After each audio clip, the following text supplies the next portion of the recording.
ஆனா இதை தாவேக்காரங்க இதை நீதி வெல்லும், அவங்களுக்கு கிடைச்ச ஒரு விஜய் கிடைச்ச ஒரு முதல் வெற்றின்னு பாக்குறாங்க சார். இன்னொரு பக்கம் பாத்தீங்க அப்படின்னா இங்க விஜய் தான் சென்டர் ஆஃப் அட்ராக்ஷன் சொல்லலாம். ஏன்னா அரசியல் ரீதியாகவும் பல அழைப்புகள் வந்துட்டு இருக்கு, நீதிமன்றத்திலையும் அவருக்கு இந்த மாதிரி சுப்ரீம் கோர்ட் வரைக்கும் ஒரு சாமானிய மக்கள் சிபிஐ கேட்டாங்கன்னு சொல்லிட்டு சுப்ரீம் கோர்ட் கொடுத்துட்டாங்க. இப்ப அதெல்லாம் பார்க்கும்போது அதிமுகவும் சரி பாஜகவும் சரி வாங்கன்னு சொல்லி அழைப்பு எடுத்துட்டே இருக்காங்க. இத்தனை சம்பவங்களுக்கு மத்தியிலையும் விஜயோட அமைதியை எப்படி பாக்குறது சார்? ரொம்ப அமைதியா இருக்காரு, எப்படி பாக்குறது? பயந்து போயிருக்காருன்னு பார்க்கணும், வேற ஒன்றும் கிடையாது. ஒரு அரசியல்வாதிக்கு இருக்கக்கூடாத ஒரே ஒரு குணம் என்று பார்த்தீங்கன்னா அந்த பயம்தான்.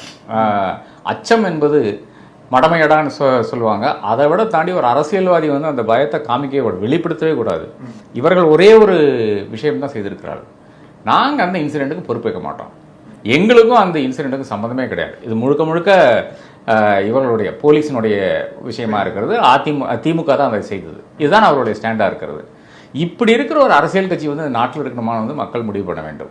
என்னை பொறுத்தளவில் இது பாஜகவினுடைய ஒரு வழியாக இருக்கிறது. பாஜக தன்மையில் இருக்கின்ற ஒரு நெகட்டிவ் இஷ்யூஸ் கூட அது ஏற்கவே ஏற்காது. ட்ரம்ப் நேற்று சொல்லியிருக்காரு, இந்த மாதிரி நான் மோதிகிட்ட சொன்னேன் ரஷ்யாவிட்ட நீ கச்சா எண்ணெய் வாங்கக்கூடாதுன்னு சொன்னேன், அவர் ஒத்துண்டாரு, உறுதி அளித்தாரு, வாங்க மாட்டான்னு சொல்லிட்டாருன்ட்டு. இந்தியாவில் அந்த மாதிரி ஒரு ஸ்டேட்மெண்ட் யாராச்சும் ஒரு அமைச்சர்கிட்ட வர வச்சிருங்க.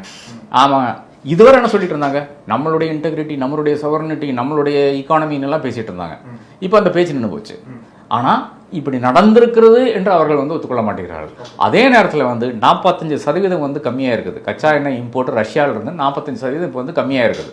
இதெல்லாம் கம்மியானா கூட இது முழுசாக அவங்க ரிஃபைன் பண்ணி யூரோப்புக்கு தான் அனுப்புகிறாங்க. அது அந்த ஒரு விஷயம் இருக்குது. அப்போ பாஜகவை பொறுத்தவரை டிமானிட்டைசேஷன் ஆரம்பித்து ஃப்ளாட் ஜிஎஸ்டி இம்ப்ளிமெண்டேஷன் ஆனாலும் சரி, இன்னொரு விஷயம் எடுத்து பாருங்கள், ஒரு விஷயத்துலையும் அவர்கள் அக்செப்டே பண்ண மாட்டாங்க நாங்கள் தவறு செய்தோம் என்று. ஆனால் அதே இடத்துல மு.க. ஸ்டாலின் சாரி கேட்ட மனிதர். இந்த சமீப காலத்தில், அது 2 மாதம் முன்னாடி கூட அந்த ஒரு குடும்பத்தை அழைத்து சிவகங்கை நினைக்கிறேன்ல, அந்த கேஸில் மன்னிப்பு கேட்ட ஒரு மனிதர். அதாவது தவறு நடந்து போச்சு, அதற்கு நானும் காரணமாக இருக்கிறேன் என்று சொன்ன ஒரு மனிதர். அப்போ திமுக இதில் அரசியல் செய்தா இல்லையான்றது எனக்கு விஷயம் கிடையாது. சாரி கேட்கக்கூடிய மனப்பான்மை இருக்கின்ற ஒரு தலைவர் ஒரு கட்சியில் இருக்கார். இந்த பக்கம் பாருங்க, ஒரு சாரி கூட சொல்லக்கூடிய அந்த மனப்பான்மை இல்லாத இன்னொரு தலைவர் உருவாகி கொண்டிருக்கிறார்.